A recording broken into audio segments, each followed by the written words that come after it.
Welcome students to our class physics और class 11। तो हम लोगों ने जो एसआई मात्रक हैं, तो 5 राशियों के 5 मात्रकों की हम लोगों ने एसआई मात्रकों की हम लोगों ने डेफिनेशन देख ली है। जैसे कि हम लोगों ने जो है 1 मीटर, 1 सेकेंड, 1 किलोग्राम, 1 एम्पियर और 1 केल्विन की परिभाषा हम देख चुके हैं। अब जो 2 राशियाँ रहेगी एसआई की और पूरक जो 2 मूल राशियां हैं उनके जो एसआई मात्रक हैं उनकी हमें परिभाषा देखनी है। उनकी जो एसआई मात्रक है उन परिभाषाएं देखनी है। तो हम पहले स्टार्ट करते हैं जो छठवीं जो राशि है, जो ज्योति तीव्रता। तो ज्योति तीव्रता का एसआई मात्रक कैंडेला होता है और इसका जो संकेत होता है वो स्मॉल सी.जी. होता है। ठीक है, इसका नाम है ज्योति तीव्रता। तो इसका एसआई मात्रक है कैंडेला, एसआई मात्रक, और इसका जो सिंबल होता है वो होता है स्मॉल सी, स्मॉल। अब इसकी परिभाषा ये होती है कि जब 540 इंटू 10⁻12 हर्ट्ज आवृत्ति का कोई प्रकाश स्रोत किसी एक निश्चित दिशा में, जैसे कि प्रकाश स्रोत को हम अगर ऐसे मान रहे हैं तो इस निश्चित दिशा में 1/683 वॉट प्रति स्टेरेडियन विकिरण तीव्रता का यदि कोई एक वर्णी प्रकाश उत्सर्जित करता है तो उस दिशा में उस प्रकाश की जो ज्योति तीव्रता होती है वो कितनी होती है बच्चों? 1 कैंडेला होती है। तो ये परिभाषा है। तो देखिए, स्टेरेडियन जो होता है ये घन कोण का एसआई मात्रक होता है। तो इसके बारे में हम आगे देखेंगे अभी आज के लेक्चर में। तो ज्योति तीव्रता जो, हालांकि ये मतलब ज्योति तीव्रता का एसआई मात्रक कैंडेला है, पर बहुत कम यूज होता है फिजिक्स में। ठीक है, तो इसलिए केवल इसको परिभाषा के रूप में ही आप याद रखें। ये परिभाषा क्या है कि जब 540 इंटू 10⁻12 हर्ट्ज आवृत्ति का कोई प्रकाश स्रोत किसी एक निश्चित दिशा में 1/683 वॉट प्रति स्टेरेडियन विकिरण तीव्रता का एक वर्णी प्रकाश उत्सर्जित करता है तो उस निश्चित दिशा में, जैसे ये, ठीक है, तो उस निश्चित दिशा में उस प्रकाश की ज्योति तीव्रता कितनी होती है? 1 कैंडेला होती है। अब हम अगला देखेंगे मोल, एक मोल की परिभाषा। देखिए, पदार्थ की मात्रा जो होती है, यानी क्वांटिटी ऑफ मैटर, इसका एसआई मात्रक है मोल। ठीक है, अब हम मोल किसे समझते हैं वो हम देखते हैं। तो मोल जो है पदार्थ की मात्रा का एसआई, पदार्थ की मात्रा का एसआई मात्रक है। मोल पदार्थ की मात्रा का क्या है बच्चों? एसआई मात्रक है। और इसका संकेत हम क्या लिखते हैं? Small MOL।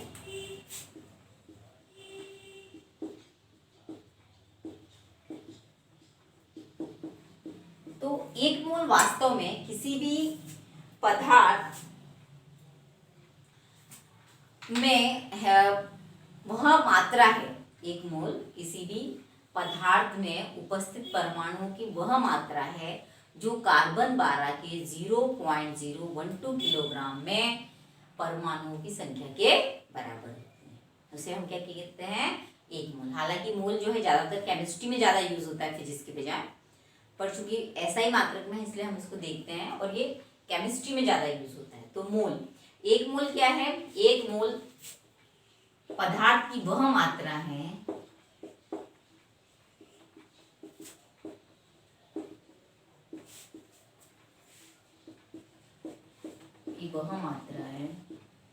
जो किसी पदार्थ में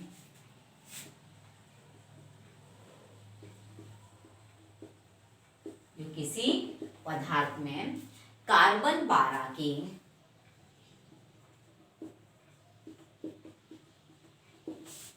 0.012 किलोग्राम में परमाणुओं की किसी पदार्थ में, मतलब 1 मोल पदार्थ की वह मात्रा है जो किसी पदार्थ में उपस्थित परमाणुओं की संख्या कितनी होना चाहिए? कार्बन 12 के 0.012 किलोग्राम में परमाणुओं की संख्या के बराबर होती है।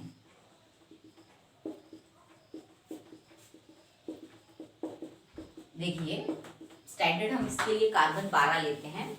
तो जो कार्बन 12 यानी C12 होता है, इसके 0.012 किलोग्राम यानी 12 ग्राम में जो परमाणुओं की संख्या होती है वह कितनी होती है? 6.022 इंटू 10⁻23। इतने परमाणु होते हैं कार्बन 12 के 12 ग्राम में। और एक मोल हम क्या समझेंगे, कोई भी अगर हम पदार्थ लेंगे तो उसका उतना हमें, जैसे कि हमने कार्बन 12 के लिए 12 ग्राम लिया है तो उसके उतने ग्राम लेना पड़ेगा और उसमें परमाणु की संख्या यही रहनी पड़ेगी।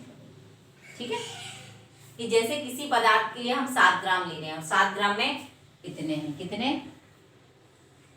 6.022 इंटू 10⁻23 मॉलिक्यूल्स। ठीक है, तो हम क्या कहेंगे कि भाई वह उस पदार्थ का एक मोल है। सभी पदार्थ के एक मोल में परमाणु की संख्या बराबर है और उसे हम क्या कहते हैं? एवोगाड्रो संख्या कहते हैं। इसे हम क्या कहते हैं?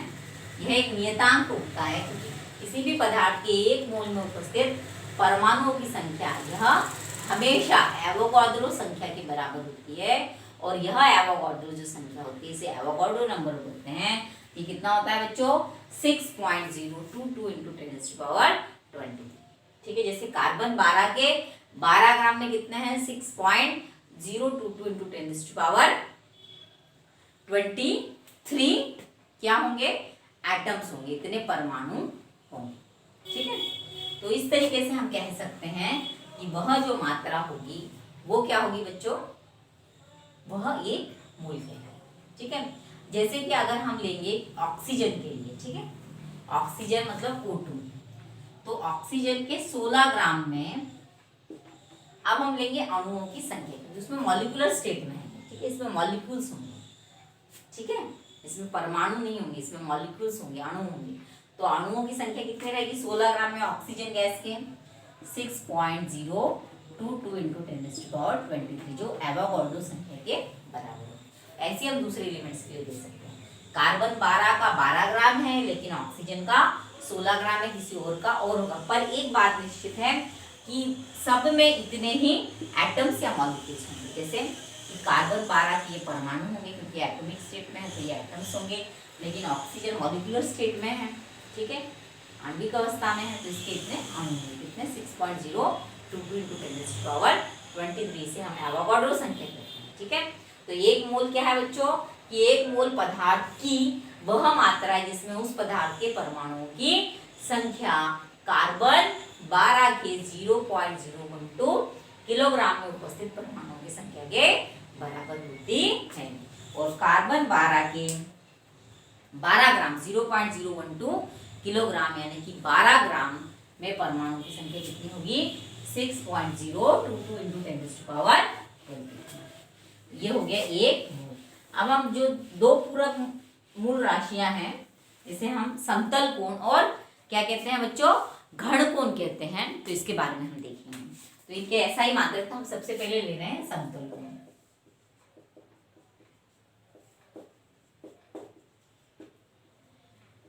तो समतल कोण का ऐसा ही मात्रक क्या है? रेडियन। समतल कोण का ऐसा ही मात्रक क्या है? रेडियन। और इसका सिंबल क्या है? RAD। इसका संकेत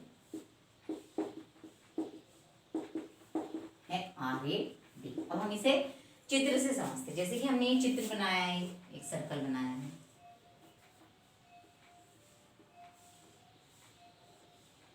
ये एंगल हम मान लो d थीटा ले रहे हैं।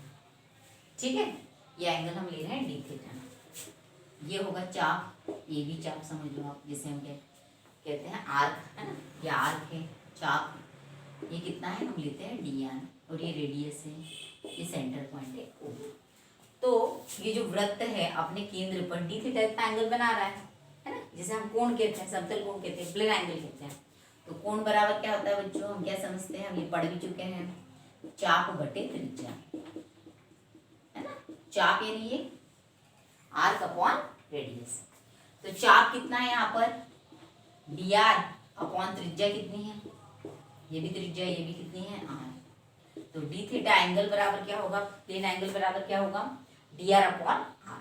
तो ये तो हो गया एंगल के लिए। अब हम इसकी परिभाषा, एक रेडियन की परिभाषा कैसे करेंगे। देखिए एक रेडियन कब होगा, ये जो एंगल है ये एक रेडियन कब होगा, जब dr अपॉन r होगा, ठीक है ना।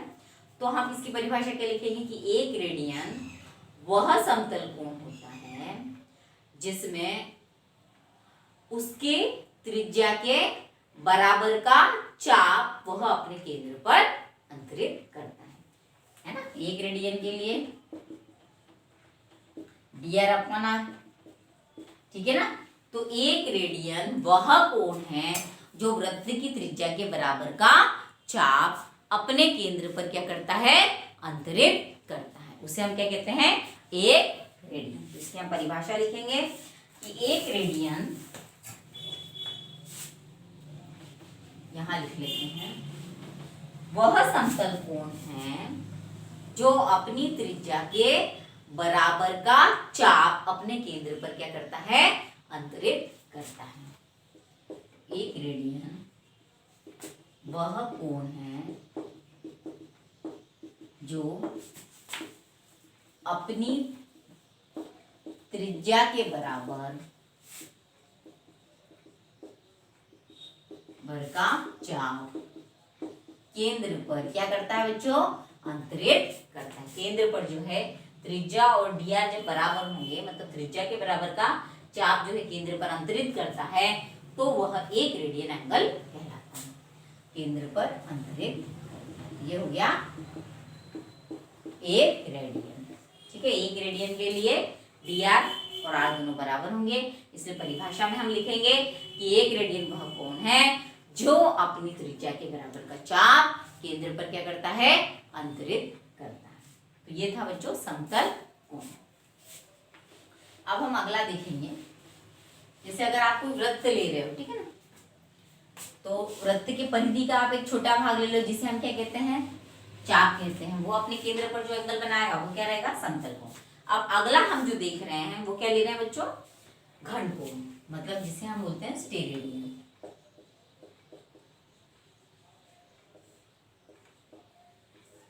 तो स्टेरेडियन क्या है, घन कोण का ऐसा ही मात्रक क्या है बच्चों, स्टेरेडियन है, और इसका संकेत क्या है, एस आर।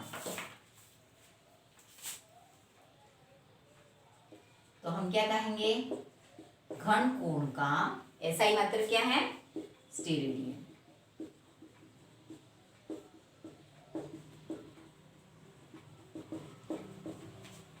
और इसका सिंबल क्या है, एस आर, इसका संकेत है एस आर। अब हम समझते हैं कि घन कोण क्या होता है। जैसे कि हम फुटबॉल लेंगे और फुटबॉल का एक छोटा सा भाग लो आप, ठीक है, फुटबॉल पर एक छोटा सा आप इस तरीके से बना दीजिए और वो अपने केंद्र पर जो एंगल बनाएगा, ठीक है, just like a net of a fish, ठीक है ना। अपने सेंटर पर जो है फिश का नेट जो है अपने सेंटर पर जो ये जो एंगल बनाएगा, ये क्या रहेगा बच्चों, ये रहेगा घन कोण, ठीक है। इसे बोलते हैं सॉलिड एंगल, और इसका ऐसा ही मात्रक क्या होता है, स्टेरेडियन, ठीक है। तो घन कोण का ऐसा ही मात्रक क्या होता है, स्टेरेडियन, और इसका सिंबल होता है एस आर। तो अगर हम एक गोला ले रहे हैं, स्फीयर ले रहे हैं,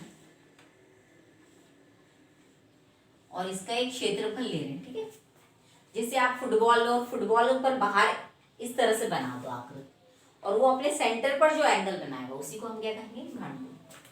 इसको आप थीटा कहो, ये त्रिज्या है, और ये जो है इसको हम कहेंगे डी, क्योंकि क्षेत्रफल, ठीक है, ये क्षेत्रफल। तो कोई भी क्षेत्रफल जो है, ठीक है ना, अपने केंद्र पर जो कोण बनाता है उसे क्या कहते हैं, घन कोण कहते हैं। तो अब देखिए इसका फार्मूला होता है घन कोण थीटा बराबर क्षेत्रफल बटे त्रिज्या का वर्ग।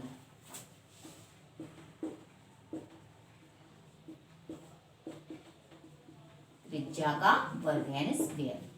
देखिए घन कोण थीटा बराबर क्या होगा, क्षेत्रफल बटे त्रिज्या का वर्ग। तो देखिए यहाँ पर आपको डायग्राम में घन कोण को हमने थीटा से दिखाया है, थीटा बराबर क्या होगा, क्षेत्रफल कितना है DA अपॉन त्रिज्या कितनी है R, तो इसका वर्ग। तो देखिए इसका ऐसा ही मात्रक है स्टेरेडियन।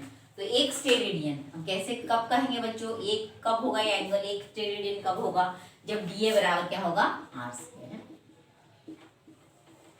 दोनों बराबर होंगे तो इन दोनों का हम अनुपात लेंगे तो वो क्या होगा 1 होगा। तो एक स्टेरेडियन गोले की त्रिज्या के वर्ग के बराबर का वो क्षेत्रफल होता है जो वृत्तीय या गोलीय पृष्ठ अपने केंद्र पर क्या करता है, अंतरित करता है। तो ये क्या होगी एक स्टेरेडियन की परिभाषा। तो ए कब होगा, ये दोनों जब बराबर होंगे, DA अपॉन R² दोनों बराबर होंगे, तब क्या होगा, ये एक स्टेरेडियन का घनकोण बनेगा उसके सेंटर पर, यह हमेशा सेंटर पर बनता है।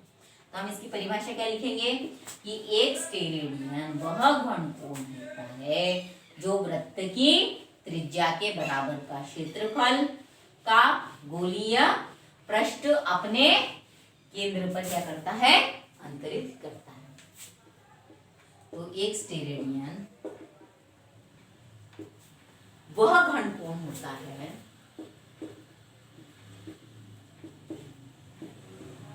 जो त्रिज्या के वर्ग के बराबर, ठीक है, क्योंकि हमने यहाँ फार्मूला फिर से लिख लेते हैं।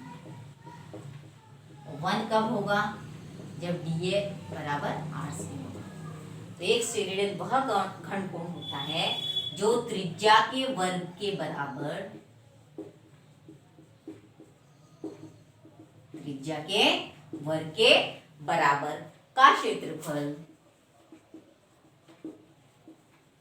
का गोलीय पृष्ठ, क्षेत्रफल का गोलीय पृष्ठ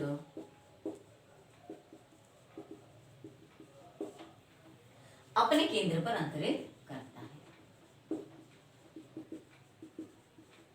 क्या करता है, अंतरित करता है, और उसे हम क्या कहते हैं बच्चों, स्टेरेडियन कहते हैं। एक बार वो देख लेते हैं कि एक स्टेरेडियन वह घनकोण होता है जो त्रिज्या के वर्ग के बराबर का क्षेत्रफल का गोलीय पृष्ठ अपने केंद्र पर अंतरित करता है, उसे हम क्या कहते हैं, एक स्टेरेडियन कहते हैं। अब हम, ये तो हमारा SI मात्रक हो गए हैं सभी, और 2 पूरक मूल राशियां थी उनके भी देख लिया। अब हम कुछ व्युत्पन्न जो राशियां जो इम्पोर्टेंट है, बहुत सी राशियां थी जिसमें आप लोग पढ़ेंगे ही जैसे जैसे आगे बढ़ते जाएंगे, तो कुछ जो इम्पोर्टेंट जो आप लोगों को भी पता है, ज्यादातर 10th में भी पढ़ी है, उनको हम देख लेते हैं, एक बार और रिवाइज कर लेते हैं। तो कुछ महत्वपूर्ण व्युत्पन्न मात्रक तथा उनके सिंबल।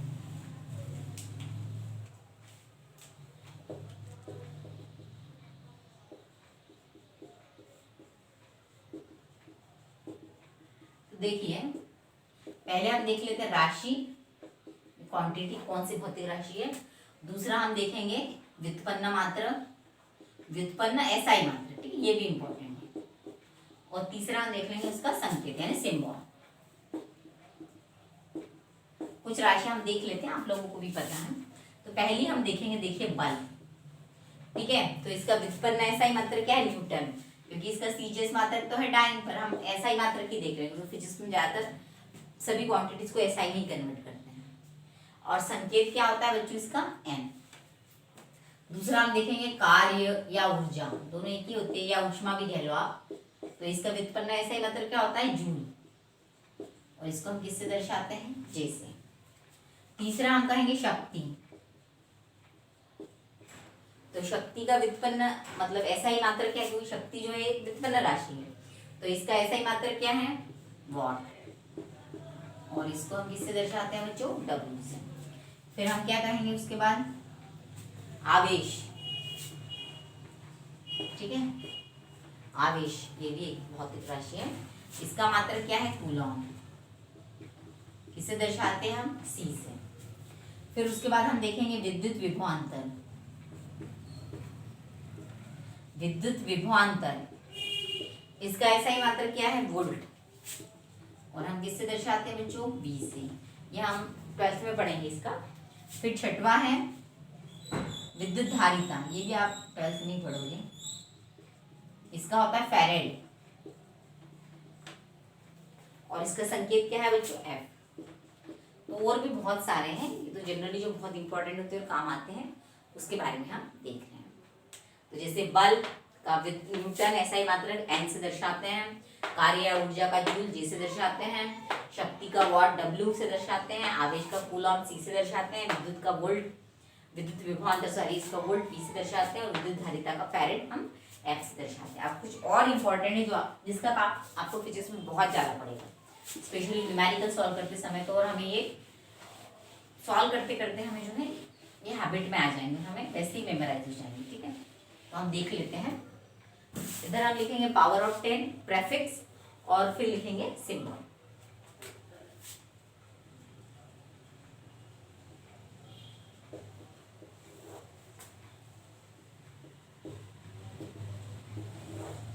और यहाँ लिखेंगे हम सिंबल। तो हम इसको देख लेते हैं। जैसे हम पहला देखेंगे, हम इसको इंक्रीजिंग ऑर्डर में देख रहे हैं, मतलब छोटा फिर बड़ा, और इन सबको हम मीटर में कंपैरिजन कर रहे हैं, मीटर के साथ इसको हम कंपैरिजन कर रहे हैं। तो देखिए मतलब 1 मीटर बराबर कितने, समझ रहे ना। तो पहला डेका 10 टू पावर 1, इसको हम यूज करेंगे, इसको हम करते हैं डेका, और इसका जो सिंबल है ये है DA। ठीक है, दूसरा हेक्टा, मतलब 1 डेका मीटर बराबर 10 टू पावर 1 या 10 मीटर है ना। इसका मतलब ये हुआ, इसके मायना ये हुआ कि 1 डेका मीटर बराबर 10 मीटर। तो इस तरफ 10, मतलब इस तरफ हम मीटर यूज कर रहे हैं। ठीक है, हेक्टा इधर लिखना है हेक्टा 10 टू पावर, क्योंकि पावर ऑफ 10 हम पहले लिख रहे हैं। 10 टू पावर अगर 2 होगा तो उसको हम क्या कहेंगे हेक्टा, और इसको हम किससे दर्शाएंगे बच्चों, स्मॉल एस से। तीसरा है 10 टू पावर 3, इसको हम किससे दर्शाएंगे, इसको हम कहेंगे किलो, और इसको हम दर्शाते हैं स्मॉल के से। कैपिटल के चूंकि हम केल्विन के लिए यूज करते हैं, इसलिए किलो के लिए हम स्मॉल के यूज करते हैं। चौथा, इसके बाद डायरेक्टली 10 टू पावर 3 के बाद 6 है मेगा, इसे हम क्या कहते हैं मेगा या मिलियन भी बोलते हैं। तो मतलब कि 1 मेगा मीटर, 1 मेगा मीटर या 1 मिलियन मीटर बराबर 10 टू पावर 6 मीटर, ये इसका मतलब। ठीक है, फिर है 10 टू पावर 9 जीगा, इसको हम किससे दर्शाते हैं बच्चों, जीगा। ठीक है, हम लोग जीगा बाइट के रूप में तो जानते हैं, जीबी है ना। तो 10 टू पावर 9 जीगा यानी जी। फिर 10 टू पावर 12 13, इसको दर्शाते हैं टी से। फिर उसके बाद में देखिए हम बढ़ते जा रहे हैं, 3 के बाद 6 9 12 ना, पावर्स हमारे 3 से बढ़ रही हैं। फिर 10 टू पावर 15 पेटा, इसको दर्शाते हैं पी से। फिर 10 टू पावर 18 एक्सा, ये लास्ट है, और इसको दर्शाते हैं ई से। तो इस तरह से इंक्रीजिंग है, और ये मीटर के रूप में सभी। तो 10 टू पावर 1 इसको हम कहेंगे डेका, इसका सिंबल है DA। 10 टू पावर 2 इसको हम कहेंगे हेक्टा, इसका सिंबल है स्मॉल h। 10 टू पावर 3, अब देखिए अब 3 6 9 12 15 18 ऐसे 3 से पावर्स बढ़ती जा रही हैं। तो किलो, मेगा, जीगा, टेरा, पेटा और एक्सा, इस तरीके से आप याद कर सकते हैं। तो 10 टू पावर 3 यानी kilo, 10 to power 6 mega, 10 to power 9 giga, 10 to power 12 tera, 10 to power 15 peta और 10 टू पावर 18 एक्सा। उसमें किलो, मेगा और जीगा ये ज़्यादातर बहुत इंपॉर्टेंट क्वांटिटीज है, वैसे आपको ये भी पता होना चाहिए, पर इनसे भी ज़्यादा ये 3 क्वांटिटीज जो है ये आपको मेमोराइज ही होनी चाहिए, किलो, मेगा और जीगा। अब छोटी क्वांटिटीज के लिए हम देख लेते हैं यही पावर्स, फिर हमें कन्वर्ट भी करते बननी चाहिए। जैसे हमने इधर देखा है वैसे हम डिक्रीजिंग ऑर्डर में भी देखेंगे। ये पहला हम देखेंगे डेसी, फिर सेंटी, फिर मिली, फिर माइक्रो। जैसा उधर था बढ़ते हुए क्रम में वैसे यहाँ पर भी है। अब ये घटता हुआ क्रम, माइक्रो, नैनो, फिर पिको, फिर फेमटो, फिर एटो। ठीक है, तो देखिए डेसी, तो इसका प्रीफिक्स प्रीफिक्स हम इधर लिखना था, तो पावर ऑफ 10 इस तरफ लिखनी थी, तो हम इसको बदल देते हैं, इसको प्रीफिक्स कर देते हैं क्योंकि हमने लिखने में गलती कर दी, और इसको लिख देते हैं पावर ऑफ 10। ओके, तो डेसी, तो इसकी पावर ऑफ 10 क्या रहेगी बच्चों? 10⁻1। सेंटी की रहेगी 2, मिली की रहेगी 3, माइक्रो की रहेगी 6, और ये माइनस आएंगे बच्चों, ठीक है, माइनस नैनो -9, पिको 10⁻−12, फेमटो 10⁻−15, और एटो 10⁻−18। वहाँ हमने +18 तक देखे थे, वहाँ हम लोगों ने 10⁻+1 से 10⁻18 तक देखे थे, यहाँ पर भी हम सेम -1 से -18 तक देख रहे हैं। तो देखिए इसका मतलब ये हुआ कि 1 डेस, इसका है स्मॉल डी, इसका है स्मॉल सी सेंटी का, इसका है मिली का स्मॉल एम, माइक्रो का है म्यू, नैनो का है स्मॉल एन, पिको का है स्मॉल पी, ये सब स्मॉल में है, फेमटो का है स्मॉल एफ, और एटो का है स्मॉल ए।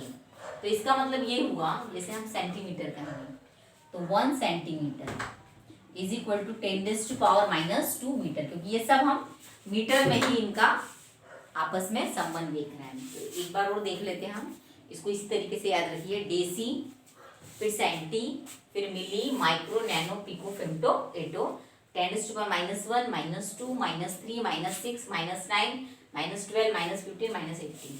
देखिए मिली, सेंटी, माइक्रो, नैनो और पिको, ये जो है पांचों, ये फेमटो भी आपको पता होना जरूरी है। ये सब जो छोटी पावर्स वाली ज़्यादा यूजफुल होते हैं, तो ये आपको याद रखना भी बहुत आवश्यक है। तो आज के वीडियो में हम इतना ही देख रहे हैं, अगला हम अगली क्लास में कवर करेंगे। Thank you students.